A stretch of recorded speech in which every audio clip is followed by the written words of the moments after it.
ప్రభు యేసు వర్తమానము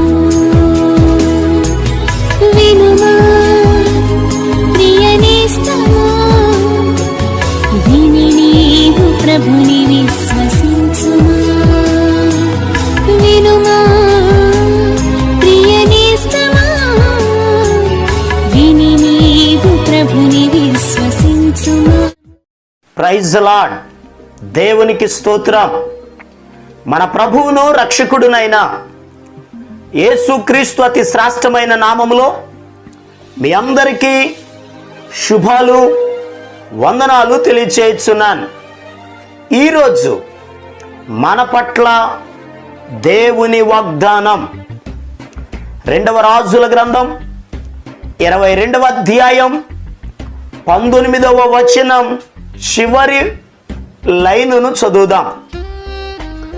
నీవు చేయు మనవిని నేను అంగీకరించి ఉన్నాను.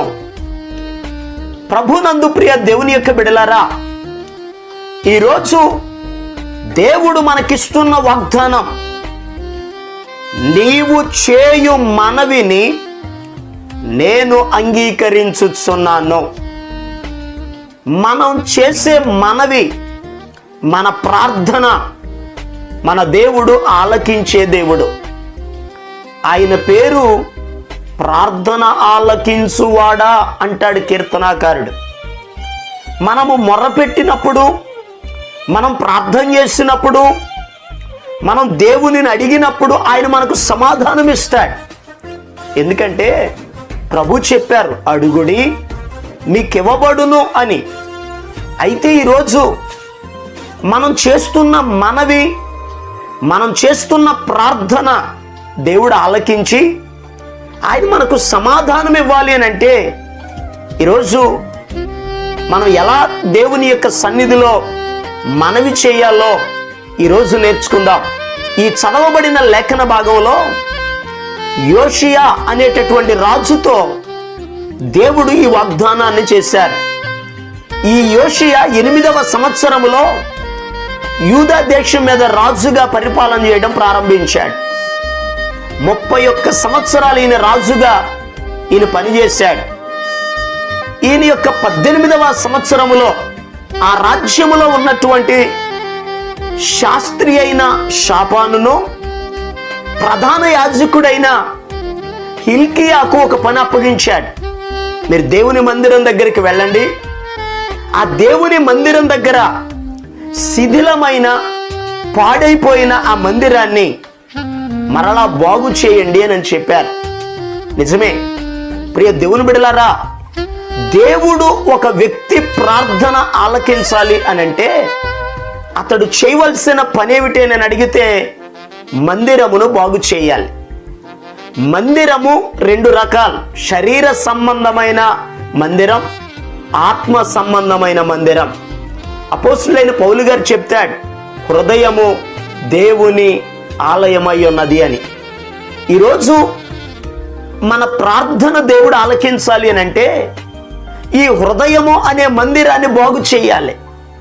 ఈ హృదయములో ఉన్న చెడ్డ వాటిని తొలగించుకోవాలి. ఈ హృదయములో ఉన్న పాపమును తొలగించాలి.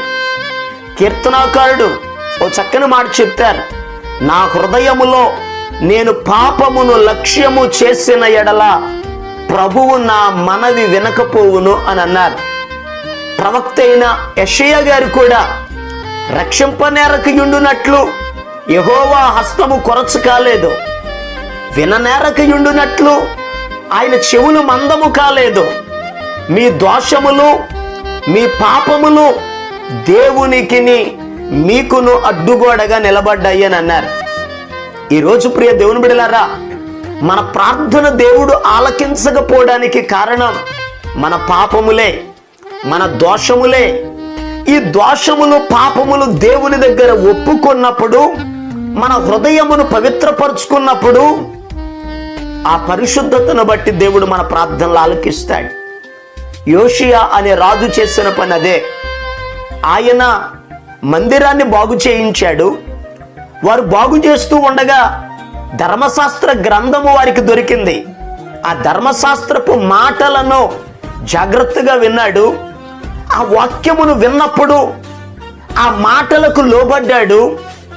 దేవుని సన్నిధిలోనికి వెళ్ళి దీనత్వాన్ని ధరించి కన్నీరు కారుస్తూ దేవుని సన్నిధిలో ప్రార్థన చేశాడు. మన జీవితంలో కూడా హృదయం అనే మందిరాన్ని బాగు చేసి దేవుని వాక్యాన్ని ధ్యానిస్తూ ఆ వాక్యాన్ని భద్రం చేసుకుంటూ మనలను మనం తగ్గించుకొని దేవుని సన్నిధిలో మనవి చేసినప్పుడు, ప్రార్థన చేసినప్పుడు, ప్రియ దేవుని బిడ్డలారా, దేవుడు మీ ప్రార్థన ఆలకిస్తాడు. మీ సమస్యలలో నుండి విడిపిస్తాడు. మీకేది కావాలని దేవుని పాదాలు పట్టుకుని ప్రార్థిస్తున్నారో దేవుడు మీరు అడిగినవి మీకు అనుగ్రహిస్తాడు. అలా దేవుడు ఇవ్వాలి అని అంటే యోషియా రాజు వలె మనం కూడా అలా ప్రార్థన చేద్దాం. దేవునిని అడుగుదాం, దైవాశీర్వాదాలు పొందుకుందాం. దేవుడి మాటలను మన వినికిడిలో ఆశీర్వదించునుగాక. ప్రార్థన చేసుకుందాం.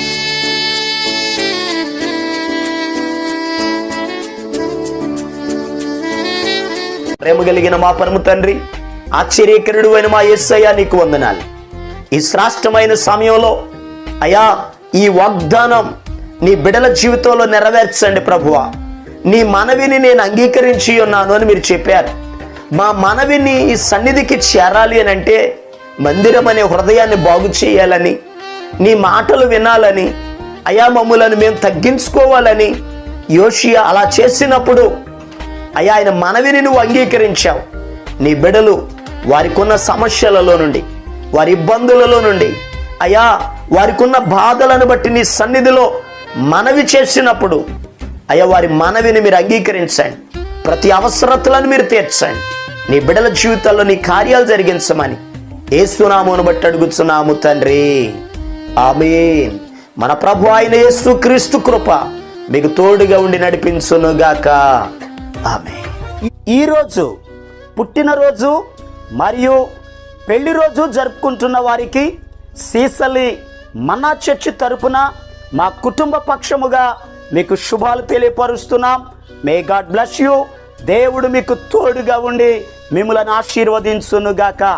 దయచేసి గమనించండి, మీ కొరకును మీ కుటుంబం కొరకును దేవుడు మిమ్మలను అభివృద్ధి పరచాలని నిత్యము మేము ప్రార్థన చేస్తున్నాం.